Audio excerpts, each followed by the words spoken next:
Is this the second Great Depression? Economists call it a recession, but to most people it feels like a depression. If you're out of work, it doesn't matter what you call it. You're in hard economic times. And for women, this is especially true.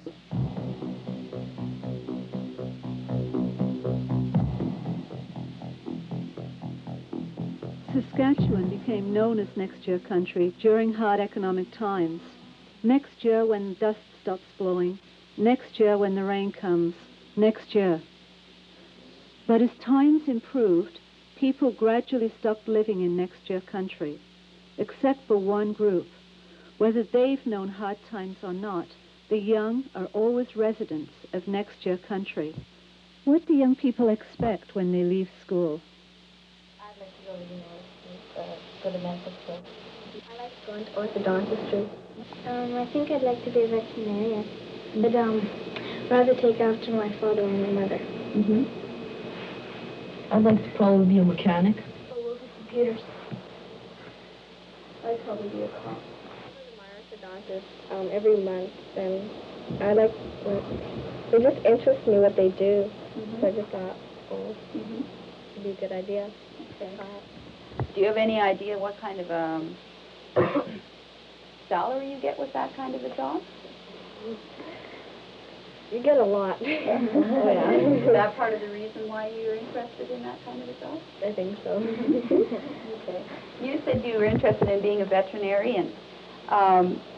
Where did you get that idea from? What made you think about that? I like animals. You like animals? What makes you think about going to medical school? Well, people go to their doctors every year, and you think of how doctors save lives, and I guess that's how I got that idea. What kind of, why do you see yourself as a nurse? I just like helping people and saving their lives. Let's suppose a woman who's working in a clerical position or in a sales position compared to a mechanic. Do you think there's very much difference in the amount of salaries they make? Yeah. What's the difference? I think the mechanic makes a lot because cars, they always break down and everything. Serious, you don't get a very big salary. And if you have little children, you have to pay for the babysitter and all the bills and everything. The reality facing these students is 6 out of 10 girls will marry. Almost half of all marriages end in divorce, leaving 8 out of 10 single-parent families headed by women. Most women have to work out of economic necessity. Yet for every dollar a man makes, a woman makes 46 cents. There are a few choices for women. Even fully employed women do not earn as much as men. In Saskatchewan in 1982, the average wage for a man was $18,155. For a woman, $9,654. This difference includes part-time as well as full-time workers. But the dollar difference between what a male and female manager earns is $12,557. Dollar differences like this occur in every job. A consequence of this first choice for women is that they can be fully employed and still live below the poverty line of $12,000 per year. An annual survey carried out by the Department of Labor showed that of the 56,000 full-time employees surveyed, over half of the women earned less than $12,000. Most of these women work full-time for minimum wage of $4.25 an hour. Their annual wage would be $9,360, meaning they live below the poverty line.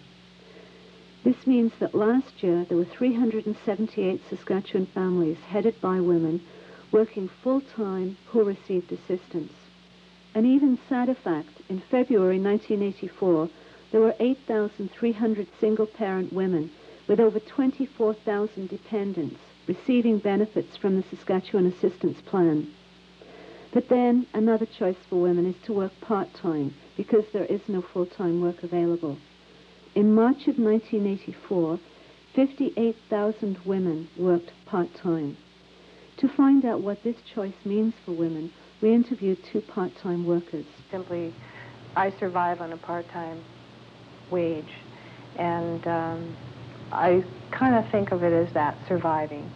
And I find ways once in a while to maybe get a little bit extra, perhaps, to try and oversee some of the disadvantages that my money doesn't go as far as it would if I did work full-time.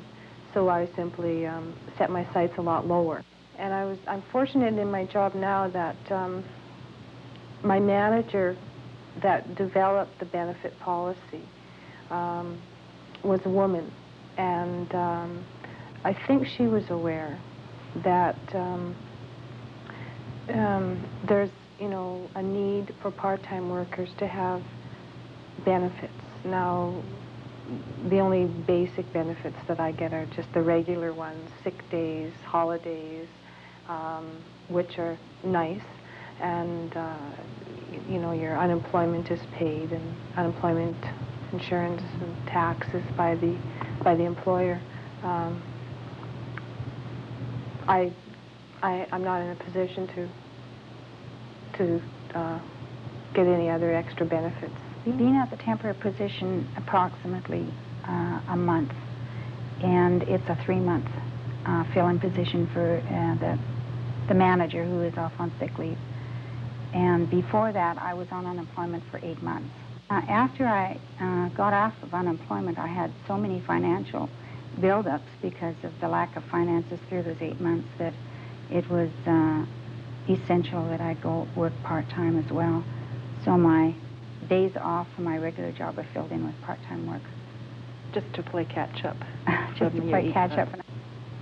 Some of my part-time work is quite enjoyable, and but if I had my own way, and the dream of all women is just to have one job, Plus it's a bit of not sure how long my full-time job will last because it's a temporary position.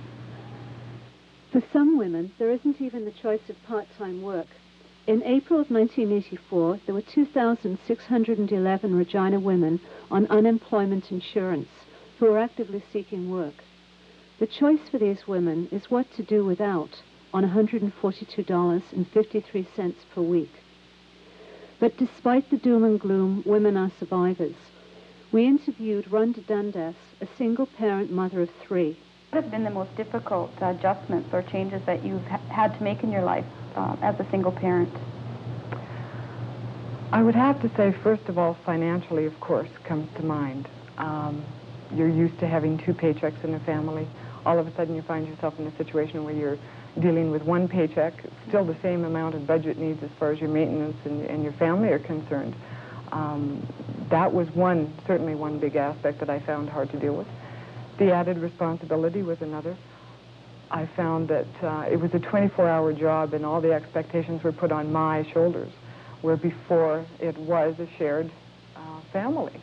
I have found that people that perhaps work in areas where they're familiar with single parents, they deal with, for example, the children in the school, the teachers, those kinds of things, guidance counselors, psychologists. The people that are aware of the problems and the kinds of problems that single parents have, I find that they are very supportive. I had a couple of incidences that had happened to me personally. For example, in the community that I live, there had been some reaction to the housing cooperative that I live in, for example. The people in the community had heard that it was a single-parent dwelling, and there had been quite a reaction to that. Some of the feelings that they had about single parents were, of course, that they were low-income or welfare recipients, and that they would be raising children with different morals than perhaps what a 2-parent family would have. I do remember back when I was a recently new single parent, and some advice I think that I could offer is, first of all, the guilt. That's one of the things that I feel that society and even your own family members put on you, is a feeling of guilt because your marriage has failed or your relationship hasn't worked out, and now here are your children without, a 2-parent family, those kinds of things. If you can, at best, deal with it. It's going to be there. You're going to feel a certain amount of guilt. That was the hardest thing, I think, for me to overcome, is the guilt that I had felt. Once I overcame that and realized that my family was a family and we were all as happy as we had been prior to a two-parent family, that was a major thing. Also, I think one day at a time. You're going to have problems. You're going to have problems regardless whether you're a two-parent family or a single-parent family. Don't set your expectations too high for yourself and your children. Half of all children in Saskatchewan will spend some time in a single-parent family. Children know the realities of coping in hard economic times. I don't think it'd be easy, but I know she could do it. My mom, she's got 2 kids, me and my little brother. And, I can take care of myself, but I don't always babysit, and so I don't always have money, and Mom's often giving me any money. If this student wants to become an orthodontist, if this student wants to be a mechanic, they have a better chance of making their dreams come true by making the right choices now.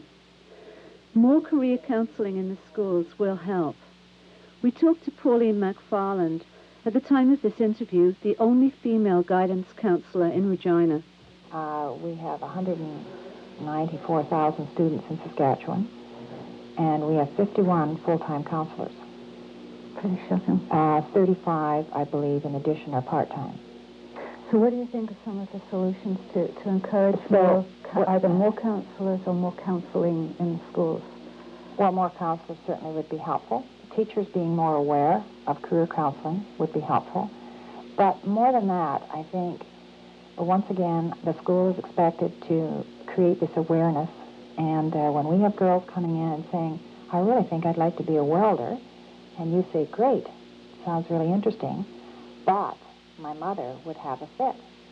So we're dealing with parental influence here that we have very little control over. I can only speak for our school, but in our school we are going into all the classrooms, discussing goals, decision-making, looking ahead, keeping your options open, taking a maximum number of credits, thinking carefully about dropping classes, talking about job opportunities.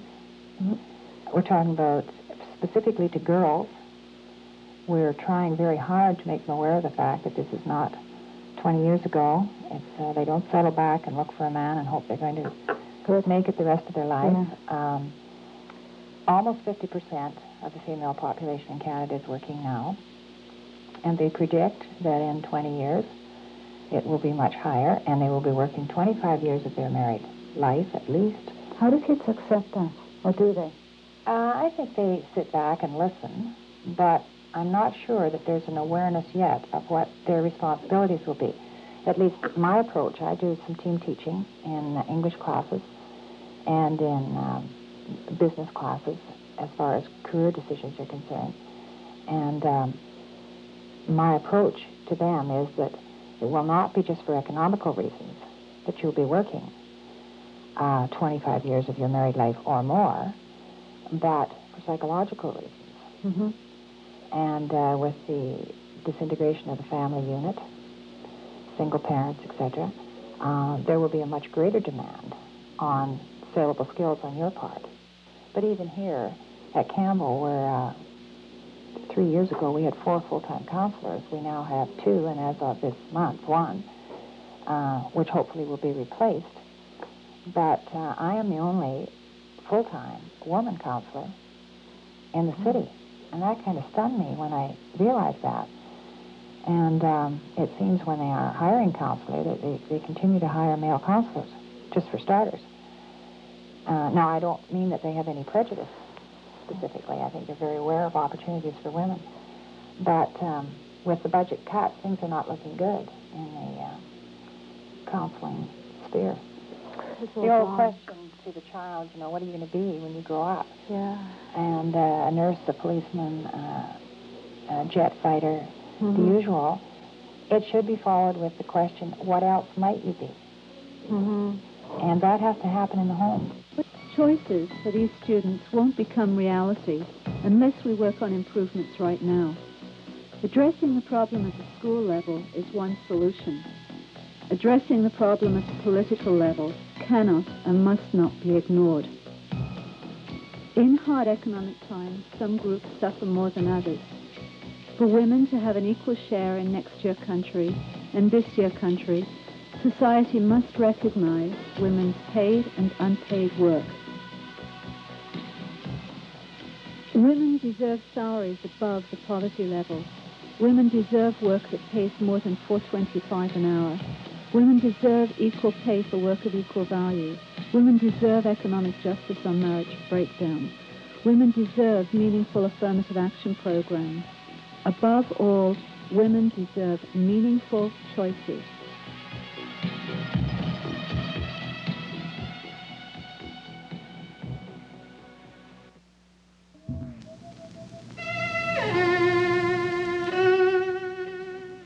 And now, a day in the life of a real woman, or as the real woman turns. Guess what, Mom? I'm invited to Jenny's birthday party tomorrow. What are you doing? I've been wanting some nice lawn furniture for a long time, so I decided to make some. You know how to build chairs, tables, benches, and stuff like that? Of course. I made those bookshelves at Grandma's, you know. Wow! I didn't know you were as smart as Dad. Wait till I go tell my friends.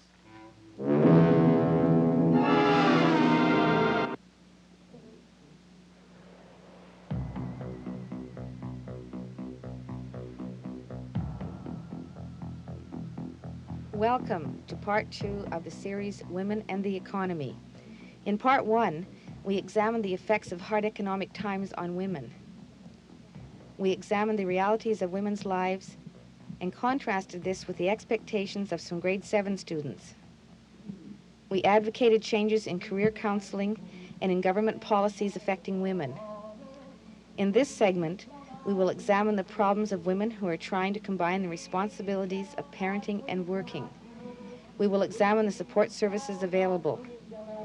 We will look at the issues of job security and the roles of unions in collective bargaining.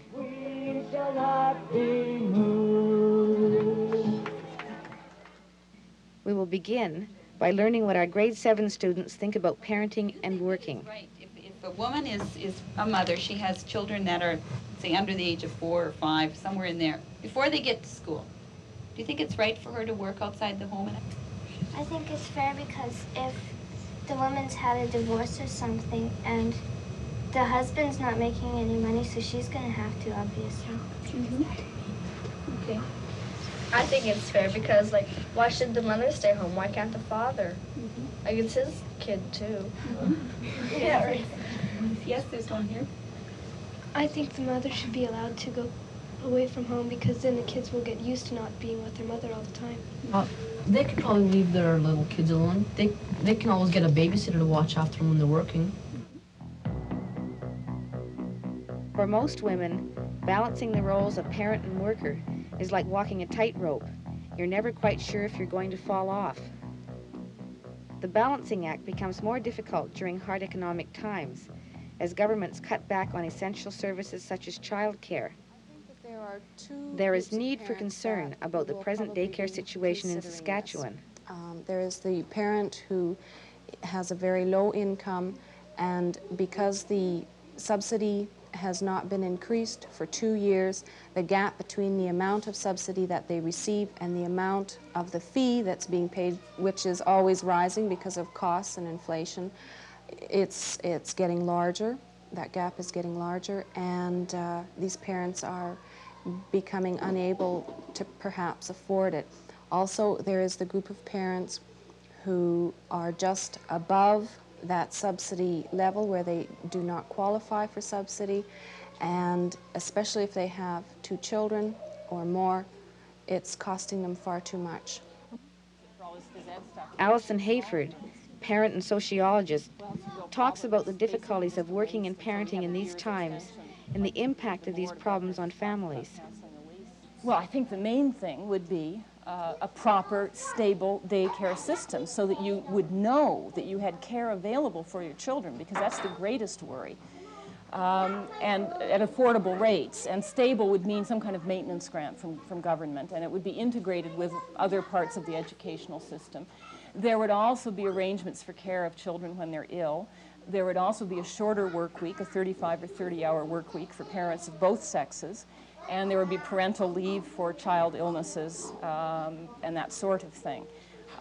Parents would be able to take a day off for the 6th grade graduation, you know, without getting docked pay. I mean, there's all kinds of things which would change the nature of work, but which are realistic. Daycares at present in most parts of North America depend on parent fees. When enrollments go down, as they often do in the summer months, the parent fees aren't coming in, staff has to be laid off. Daycares sometimes go out of business during those months. So you need some kind of stability of income, which means that there essentially has to be a redistribution through the government of tax money to the daycare system. Unions have begun to recognize the importance of quality childcare for their members.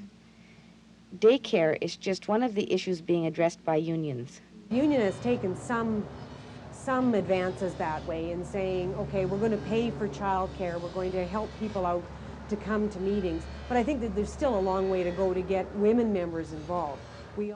Barb Byers is the first woman president of the Saskatchewan Government Employees Union. Women who are already unionized, it's important that they get involved so that their voice is heard, so that their concerns are heard at the bargaining table, in the union structures, and so on.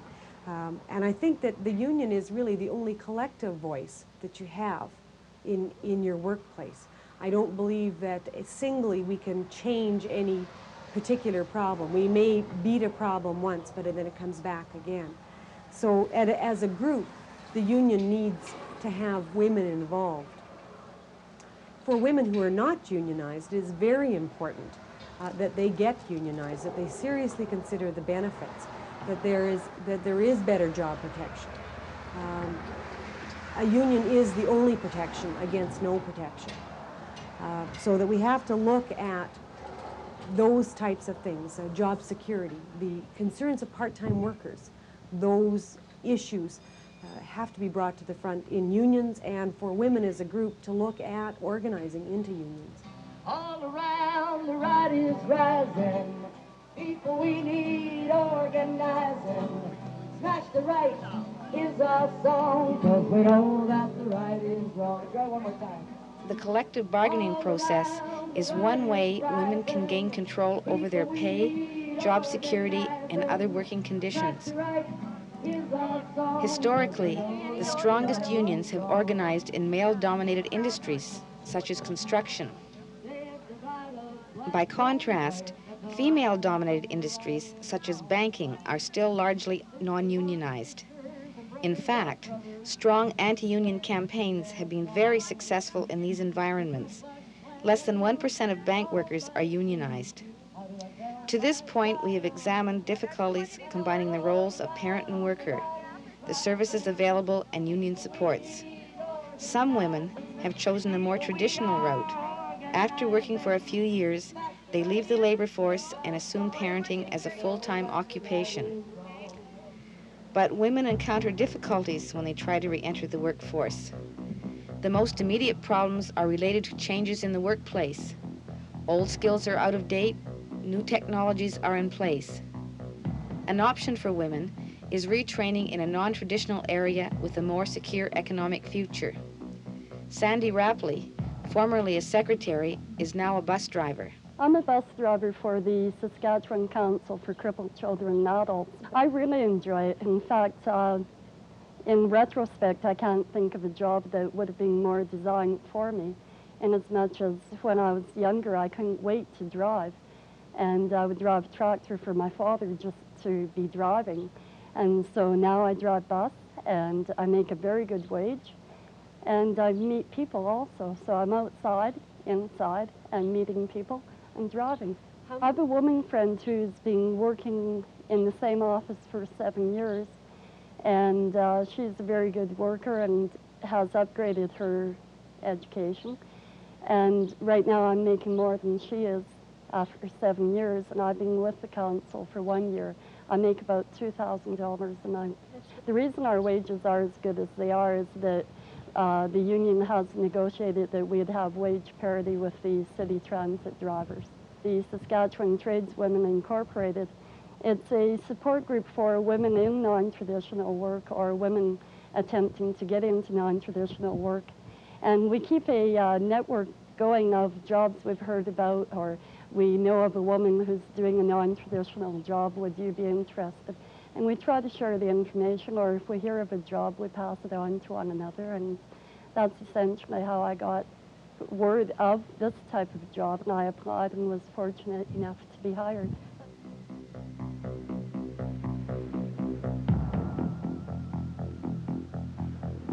We have learned of the difficulties women face when attempting to combine parenting and working. We have learned of the problems facing re-entry women. The lack of adequate support systems and the existence of barriers is very real. These issues must be addressed. They will not change by themselves. Traditional attitudes about the roles of both women and men must change. Unions must continue to recognize and support women's issues. Community groups must continue to fight for social change and justice. But in order for this to happen, women must become involved.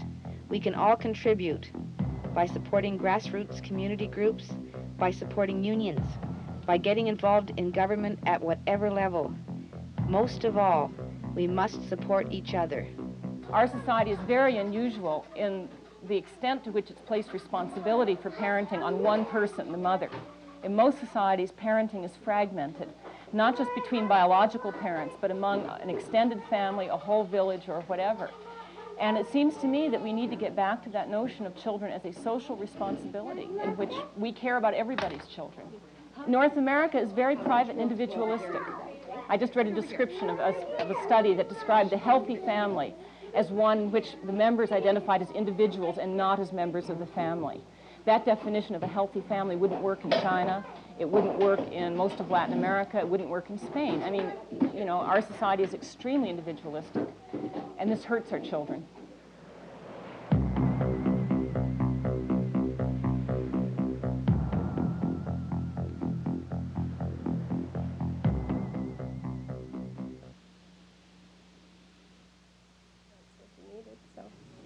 I decided to look into the area of computers generally. No specific ideas at that point. I had to look at it very seriously and decide whether that was something that I could do. And at that point I decided to take the electronics engineering technician program. The career itself has been very challenging. It's constantly changing with every opportunity of a new job that I've had. You're always learning, and it's an area that is technically growing phenomenally. There's always something changing, always something new. So you always have to keep yourself up to date. I've never really had to adjust myself that much. I'm not trying to prove anything. And that's where a lot of adjustment came in when I was going to school with a lot of males. They figured I was out to prove everything and conquer the world, I guess, in some ways. And it took a while to let them know that I'm just trying to do this. I'm not here to prove anything other than to myself. Once I started working, I found it was a little bit different. People were more willing to give you a chance. I think if you're choosing to take a non-traditional type of career, you have to be sure of yourself that this is what you want to do or this is what you want to try and do. Don't be scared of attempting something that people would say, you know, you're going to get picked on or you're going to look like a guy or something like that. Just be yourself. It's the easiest way, I guess. A few years ago, it was very difficult. I'm glad to see that equal opportunity is the main goal of a lot of companies. They're willing to accept what you can do, not that you're male or female or otherwise. If you're qualified and you can do the work, that should be exactly how it should be.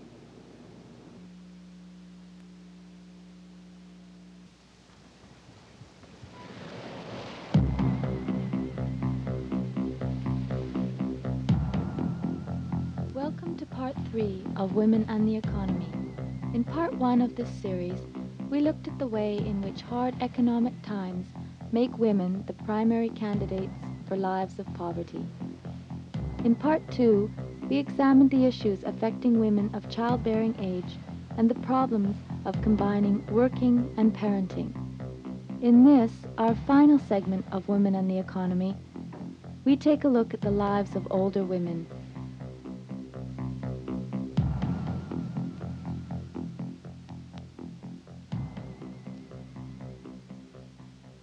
Grow old along with me, the best is yet to be, the last of life for which the first was made. Unfortunately, Robert Browning's poetic vision of old age is nothing but a distant image for vast numbers of senior citizens, particularly women, who often live alone and in poverty. Senior citizens are treated to such benefits as a reduced admission fee to such places as movie theaters and reduced fares on most modes of transportation. But such benefits lose all significance when there is barely enough money to pay for the basics, such as rent, food, and clothing. I manage, but it's very hard, and I have to be very careful as to how I spend my pension. And that I live in a low rental apartment, and that helps because I couldn't afford to pay too much for a suite. Do you think that it's desirable to just get by, or do you think that it would be nice for people to have a little bit extra? Yes, it would be very nice if you had something you could, that where something comes up so that you get a little bit extra that you can do it with. So say you want to go out and want to have to buy a dress. Well, you don't want to look around for the cheapest thing there is. Mm-hmm. If you have a little more, you can buy a little better. Otherwise, you can't. Some progress has been made in recent years in the struggle against poverty among the aged, but the reduced risk of poverty has benefited elderly men more than elderly women, and couples more than seniors living on their own. Recently, it has been estimated that 2 out of every 3 elderly women who are alone live below the poverty line. As a group, women over the age of 65, especially widows, are the poorest group of people in Canada. The picture is all too clear. Canada's pension system is not adequate. It is particularly inadequate as far as elderly women are concerned. With only the old age pension are really in bad shape. Even with the supplement, when you think of having to live in an apartment where you get your rent paid maybe and your utilities, and but it barely leaves anything for any traveling whatever, clothing, very little for that too. You just kind of survive if you just have that and you're living alone.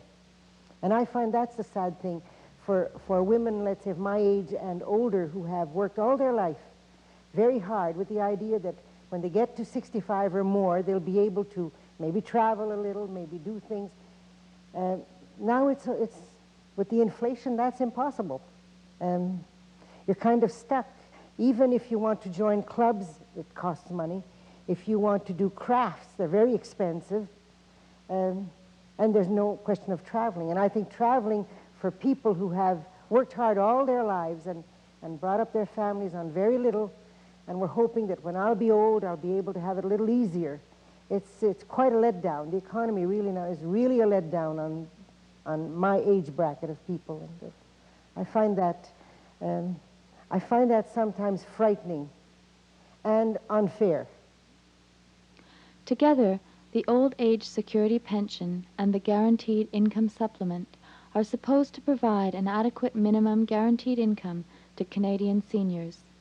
In early 1983, these 2 pensions together amounted to $503 per month. However, the poverty line for people living in large cities was $750 per month. The Canada Pension Plan and employer plans were designed to allow people to keep the same standard of living after they retire, But the CPP replaces only 25% of people's earnings, and employer plans, where they exist, are almost totally unreliable. As a result, few people can maintain their standard of living when they get old. Although flagrant discrimination against women has almost disappeared from our pension plans, the Canada Pension Plan and employer plans are based on earnings, and female earners make less than 60 cents for every dollar earned by men. 2/3 of the people who are on minimum wage are women, which means that most often they're living below the poverty level. In almost any corporation or industry, at every level, from the managerial to the clerical, there is a vast difference between the pay that a man gets for that kind of work and that a woman gets. In some cases, for example, as much as $1,000 per month more is paid to a man doing management level kind of work than is paid to a woman. The major economic problem, as I see it, is the fact that women, even today, do not have any measure of economic independence. If you're not working outside of the home, you're dependent on some man, generally, to support you. If you are working, very often you're working in jobs which are underpaid with very few benefits. Very many women are unemployed. If you're an older woman, almost certainly you're living in poverty. So the fact is that the overriding circumstance for women is their poverty. Our pension system ignores the work women do in the home and penalizes women who drop out of the labor force to raise children. As a result, the average income of elderly men is substantially higher than that of elderly women. Although many of our laws were recently changed to recognize the equality of the wife's contribution to the marriage, pension credits and retirement funds are still mainly considered personal assets that do not get shared between spouses. We talked to a woman who was left without anything when her husband died. He had a pension, but it died with him. It died with him. Yeah. He had a pension, but I wasn't old enough. And at the time, the pensions were coming down from 70 to 65. And I was, when I finally got my pension, I was 67. Well, do you think that women should get their husbands' pensions? I think they should have their husband's pension when they die. What should they do if they don't get it? Like I did, what could I do? I wasn't educated for any kind of a work. So I did the only thing I knew how. I went out babysitting. And not only by the hour here or there, but I took the jobs where they needed somebody for a week or 2 weeks. And that's what I did. I'd just move in with the family and took care of them until the parents got home again. Right, and then when you got the pension, things were a little easier. Oh, yes, it went a little easier, but I kept babysitting.